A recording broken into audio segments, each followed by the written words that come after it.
You know I never want to be the one to ask, but it'd mean a lot if you came home." The threat of tears stung my sinuses and plugged up my throat. My father always wore his endurance and immunity as badges of honor. Never took a sick day, never broke any bones. I was almost certain he'd never even had a cavity. Before I could answer, Claudia took the phone back. "The doctor's here now," she whispered. "I'll text you with any news. Let me know which train you'll be on. I'll pick you up from the station in the morning." A shuffle, a click. The flashy patina of the city went by in a smear outside my window. We were in the part of Brooklyn they turned into Disneyland. No more sugar factories and textile mills. A slice of pizza cost $7. A single delicate earring from the boutique jeweler, $150. A one-bedroom apartment, $3,500 a month. The dejected man sitting next to me in the Uber lived here.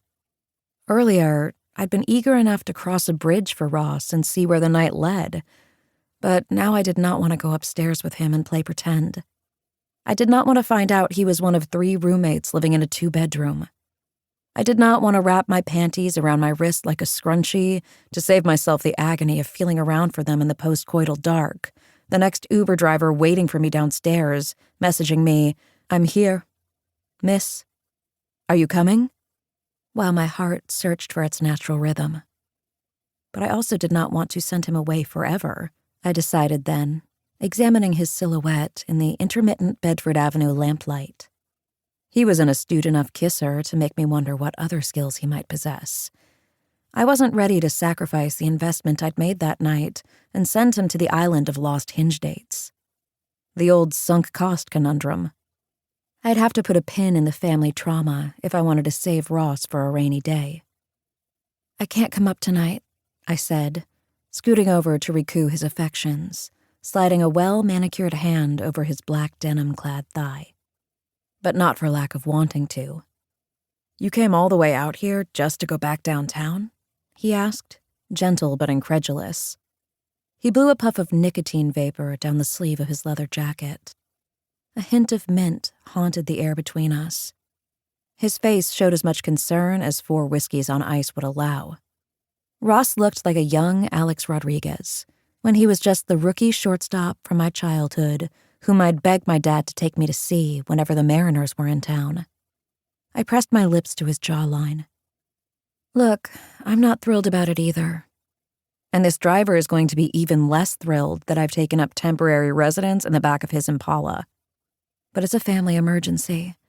I swear I wouldn't pull this shit if it wasn't serious. Scout's honor."